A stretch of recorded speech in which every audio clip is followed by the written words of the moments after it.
नमस्ते। मैं हूँ डॉक्टर संजना। इस वीडियो में हम बात करेंगे पीरियड पेन्स के बारे में। तो ये बहुत ही कॉमन फिनोमिनन है और समहाउ हमारे देश में इतना टैबू की चीज़ है कि सब इसके बारे में खुल के पूछ नहीं पाते या डिस्कस नहीं करते। तो शुरू करने से पहले I would like to stress कि ये जो टॉपिक है, जो पीरियड पेन्स एवरी वुमेन को कभी ना कभी सफ़र करते हैं, इसका जानकारी सिर्फ लड़कियों की नहीं, लड़कों को भी अच्छी तरह से होनी चाहिए। क्योंकि ताकि वो स्कूल के एनवायरनमेंट में हो या वर्क के एनवायरनमेंट में हो, सब इसके बारे में सेंसिटिव हो पाए। तो पहले आते हैं पीरियड पेन्स का मतलब क्या होता है। तो एवरी मंथ यूजुअली वुमेन या लड़कियों को मेंस्ट्रुअल साइकिल्स के टाइम पे बहुत कॉमनली पेन रहता है। मतलब ये स्टमक पेन बोल सकते हैं या बैक पेन बोल सकते हैं। ऑलमोस्ट मेजॉरिटी लड़कियों में कभी ना कभी ये पीरियड पेन्स होता है, वेरिंग सिवियरिटी में। सो कुछ लोगों को बहुत ही माइल्ड सी होती है, कुछ लोगों को बहुत ही सिवियर होता है। और हमने देखा है कि ये जो पीरियड पेन्स है, शायद ये ज़्यादा कॉमन होते हैं छोटे लड़कियों में जिनको अभी अभी पीरियड शुरू हुआ है। तो इसके मोस्ट कॉमन फीचर्स क्या होते हैं, मतलब इसके क्या क्या सिम्टम्स स्पेसिफिकली होते हैं। तो यूजुअली वुमेन आते हैं कि ड्यूरिंग पीरियड्स, ये शायद एक दिन पीरियड्स के शुरू होने से पहले भी शुरू हो सके। So that is also very common. So one day before start of periods ये पेन शुरू होता है। यूजुअली लोअर एब्डोमेन, मतलब लोअर टमी में रहता है, या बैक पेन रहता है, या कभी कभी थाइस में भी पेन होता है। इसके साथ साथ कुछ लोगों में ये नौसिया, मतलब उल्टी होने की फीलिंग, या कुछ लोगों में वॉमिटिंग भी होता है, हेडेक भी होता है। इन जनरल जो ब्लोटिंग सेंसेशन बोलते हैं, मतलब बहुत ही गैसी फीलिंग जो होता है, ये सारी चीज़ एक साथ आ सकते हैं। तो हमको इसके लिए, लाइक मैंने बोला, इट्स अ कॉमन फिनोमिनन, लेकिन इसके लिए उपाय भी हम घर में भी थोड़े ऑप्शंस रहते हैं, होम रेमेडीज़। इसके साथ साथ आप पेन किलर भी ले सकते हैं। तो पहली बार रेमेडीज़ एट होम जो आप ट्राई कर सकते हैं, एक तो हॉट वाटर बॉटल या हॉट वाटर बैग्स जो आते हैं, वो आपके टमी पे आप प्लेस कर सकते हैं जब पेन बहुत ही ज़्यादा होता है। तो this can be placed in lower tummy, या आपके बैक पे कुछ देर पे अगर आप रखेंगे तो थोड़ा बहुत रिलीफ आ जाएगा। इसके साथ साथ आपको खाने का बहुत ध्यान रखना है, आप क्या खा रहे हैं। स्पेशली बिकॉज ब्लोटिंग ज़्यादा रहता है इस टाइम में, आपको अवॉइड करनी चाहिए ऑयली फूड, स्पाइसी फूड, या जो भी आपको इंडाइजेशन कर सके। तो ईज़िली डाइजेस्टेबल फूड घर पे खाना बेटर होता है।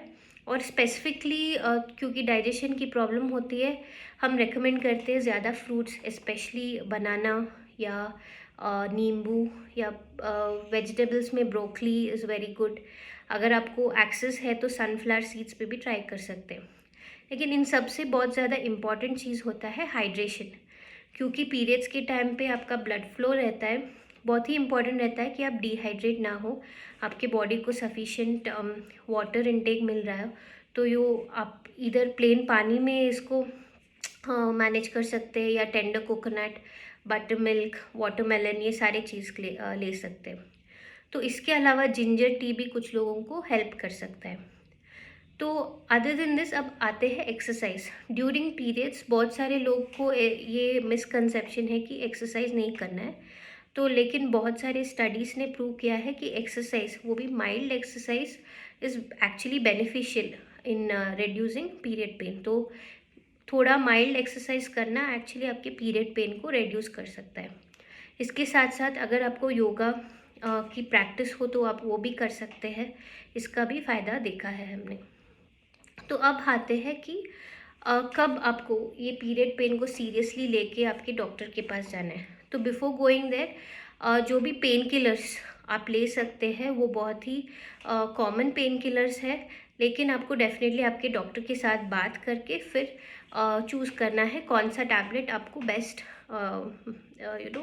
Works for you, best works for you. तो कब आपको सीरियसली इसको रिलेटेड आपको गायनेकोलॉजिस्ट या ओबीजी डॉक्टर के पास जाना है। तो पहली बात, अगर आपको ये पीरियड पेन जो है बेसिक पेन किलर्स से भी कम नहीं हो रहा है, तब डेफिनेटली आपको एक बार चेकअप करवाना है।